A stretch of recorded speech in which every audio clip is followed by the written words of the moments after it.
jó pár év alatt sikerült kifejlesztenem egy agydaganatot, amit sajnos nem vettek észre, és én sem, mert olyan tünetmentes volt, azon kívül, hogy a látásom az egyik szemem megkezdett romlani.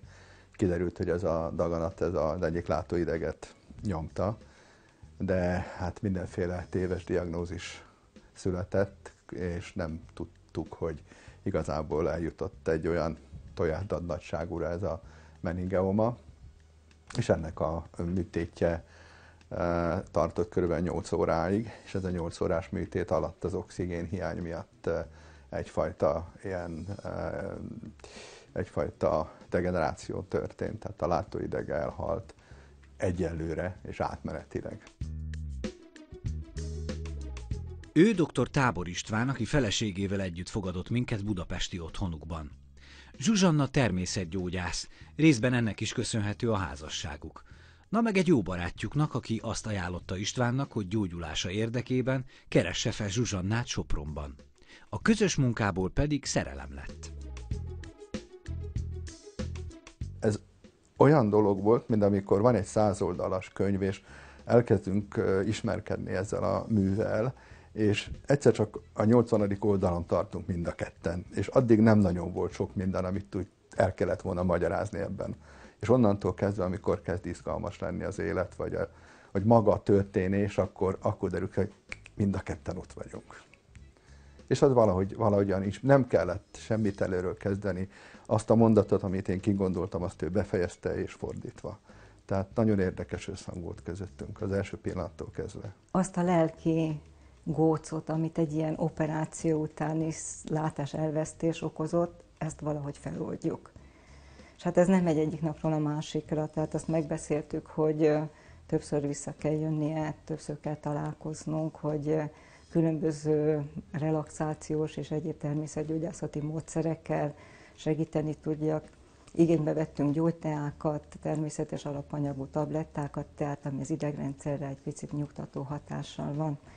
Hát így kezdődött, és nem tudom, hogy hogyan alakult, mert én arra emlékszem, hogy többször mondtam Istvánnak, hogy hát az udvarlás az nem idevaló, mert hát itt most mi gyógyítunk, gyógykezelünk, és hát igazából nagyon sok férfi páciensünk is van, és hát ez így nem megy, és hát elnézést kérek.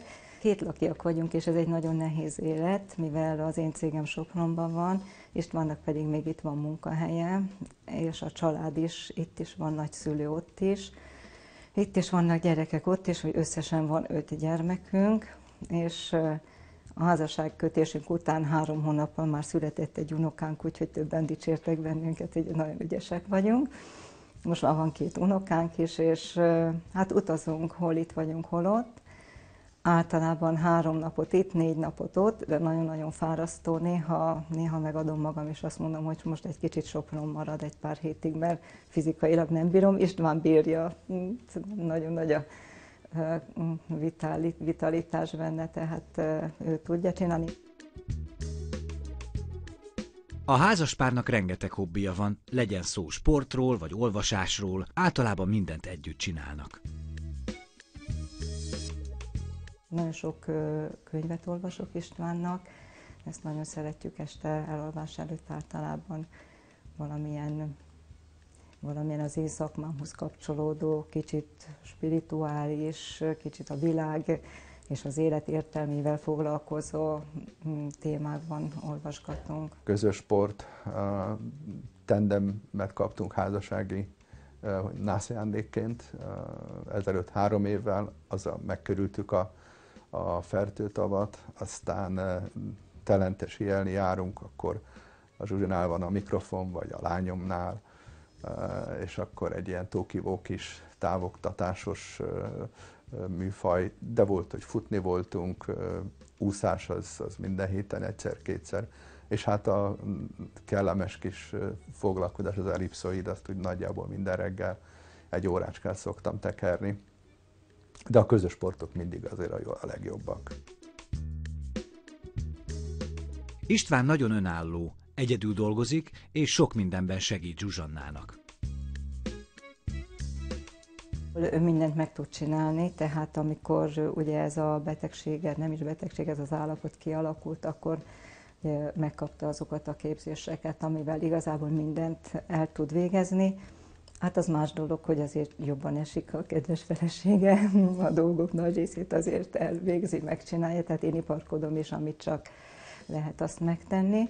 Nekem nagyon sokat segít. Tehát ez biztos nagyon furcsa, hogyha kívülről nézzük, de az Istvánnak akkora agya van, és olyan kombinációs készsége, és én nem is megyek el üzleti tárgyalásra, mert ugye én vagyok az ügyvezetője ennek a Kft-nek, hogy ha külföldön, most például Ausztriából hozunk be termékeket, ott kell, hogy üljön mellettem, mert olyan szerződéseket köt, hogy én már rég lemondtam valamiről, és akkor ő még mindig úgy gondolja, hogy ezt meg fogjuk csinálni, és valahogy össze is hozza ezt.